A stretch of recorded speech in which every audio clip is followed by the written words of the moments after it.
Workers at a Volkswagen plant in Chattanooga, Tennessee, voted overwhelmingly to join the United Auto Workers Union, marking a major breakthrough for the labor movement in America. On Friday, some 73% of workers at the Tennessee plant voted in favor of joining the UAW. This is the first time that a foreign car maker's plant in the South has voted to unionize. Now, this is a huge deal because the American South has been skeptical and even hostile toward labor unions for decades. Republican leaders and the business community in the South have warned for years that unionizing would mean a loss of jobs. And this Chattanooga Volkswagen plant had previously voted against joining the UAW twice, in 2014 and again in 2019. All of this comes about 5 months after UAW workers ratified historic new contracts with record wage gains and improved benefits at the big three automakers in Detroit.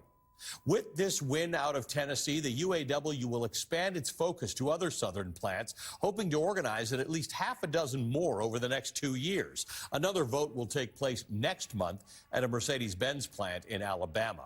Joining me now to talk about the power of American labor movement is Sarah Nelson, International President for the Association of Flight Attendants. And while you're not an auto worker, Sarah, there are similarities between the auto workers and the Auto Workers Union in the North and the sort of things that have gone on with flight attendants and airline workers. There's a lot of history here, and this feels really monumental to me.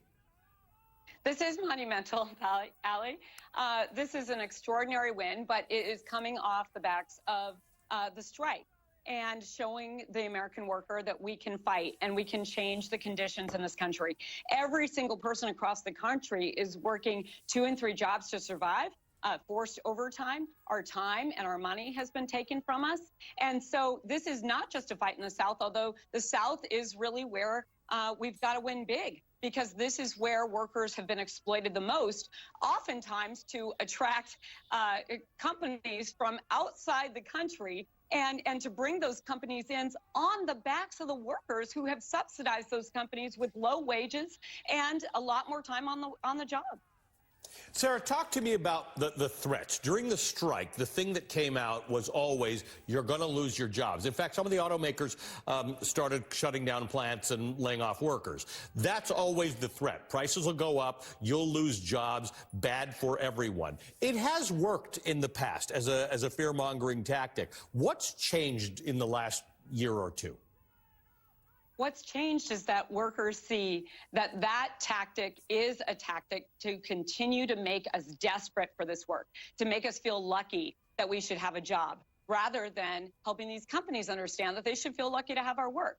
And so workers are saying it has gone backwards for so long, and the only place that we're seeing a difference is in corporate greed. This is all of our work, all of our time has been pushed to Wall Street. It has been pushed to billionaires. And if we don't take a stand, it's never going to change. So those threats of closing those plants is a near-term threat, but what UAW was able to do was to lock in long-term job security and even job security as the EV industry continues to grow. And we saw threats or we saw strikes or threats of strikes in the last year, and in many cases remarkable successes that came out of them, from the Teamsters, from the United Auto Workers, from SAG-AFTRA. In your industry, there were several of those close calls in some cases. What's the issue with the South, and why is there movement in the South that we've not seen? Look, I think we're seeing movement in the South because people are just really hurting. And they're fed up. The pandemic showed us that not only have we been treated as a cost line item with all of these companies, but actually that we were treated as disposable. You had people in meat packing plants being forced to go in there, and you had executives laughing about who was going to be the first worker to die from COVID.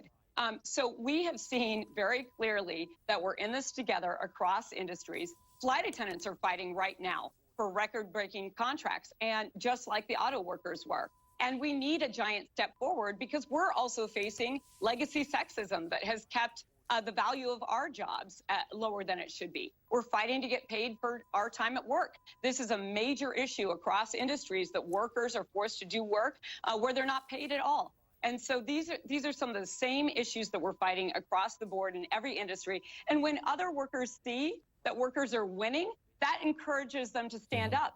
We're organizing 28,000 flight attendants at Delta Airlines. And I can tell you, they were watching this vote. They were watching to see that workers in the South could win. That's a Southern company based in Atlanta. This meant something to them. This spoke to their heart. This is their communities. They know people in those plants. They often have brothers or sisters or mothers or fathers or uncles, aunts, and they can relate to this. So this is very much, you know, a connection between workers and the basic connection around humanity and what we have to stand up for and expect that this economy needs to be built for us, not for the billionaires. Sarah, great to see you. Thank you this morning. I know you made some accommodations to join us this morning, so we're deeply appreciative of that. Sarah Nelson is the international president of the Association of Flight Attendants, CWA, AFL-CIO. All right.